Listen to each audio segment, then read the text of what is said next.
मीता थोड़ा वक्त दो। अभी कल ही की तो बात थी जब मीता एक बड़ी एमएनसी कंपनी में काम करती थी और ऑफिस के साथ साथ बच्चों को भी अच्छी परवरिश दे रही थी। मीता की जॉब के चर्चे सारे लोग करते थे कि वो कितनी अच्छे तरीके से सब बैलेंस करती है। एक तरफ उसकी वह वही करने वाले बहुत थे, दूसरी तरफ उससे जलने वाले भी बहुत थे। मीता को किसी से कोई मतलब नहीं था। वो एक साधारण विचारों वाली लड़की थी। उसे सिर्फ एक ही बात बुरी लगती थी कि जब वो किसी से नहीं जलती, किसी से इस बात का मतलब नहीं रखती कि कौन कितना कमा रहा है, तो लोगों को उससे इतनी तकलीफ़ क्यों होती है।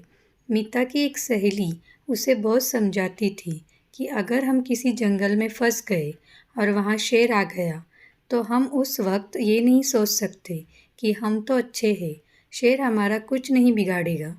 सपना उसको समझाती कि ये समाज की रीत है, किसी को खुद कुछ नहीं करना, लेकिन दूसरा जो कर रहा है उससे दुखी होना है।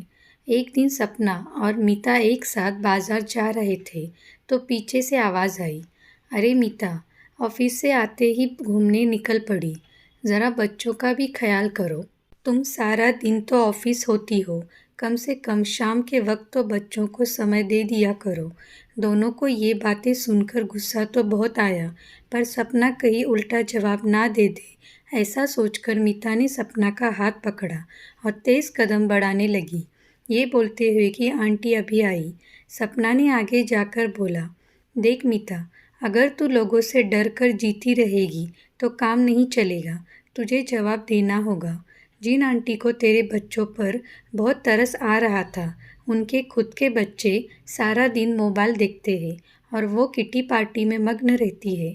किस हक से उन्हें तेरे बच्चों पर इतना प्यार आ रहा था। लोगों का तो काम ही होता है दूसरे के घरों में झांकना और दखल देना। मीता ने जैसे तैसे करके उसे चुप करवाया और काम निपटा कर घर वापस आ गई। घर आई तो देखा एक मेल आया हुआ था कि उनकी कंपनी बंद हो रही है और उस जैसे कई लोग बेरोजगार हो गए हैं। वक्त को थोड़ा वक्त दो। दर्द अब आंसुओं में बह निकला। बच्चे आए और बोले, मम्मी क्या हुआ, आप रो क्यों रहे हो। मीता कुछ नहीं बोल पाई और उस आंटी की शब्द अब सुई जैसे चुभ रहे थे। धीरज जब वापस आया तो मीता की बात सुनकर बोला, मीता वक्त को थोड़ा वक्त दो। आज पूरा 1 साल हो गया था मीता को घर रहते हुए, जिसमें मीता अपने बच्चों के बहुत करीब आ गई थी। एक दिन उसको एक कंपनी से जॉब ऑफर आता है और उसे नौकरी मिल जाती है। बच्चे भी बड़े हो चुके थे, खुद को संभालने लायक, और अब मीता को समझ आ गया था कि कभी कभी वक्त को वक्त देना पड़ता है। अगर आपको ये कहानी अच्छी लगी हो तो इसे लाइक कीजिए, शेयर कीजिए और चैनल को सब्सक्राइब कीजिए।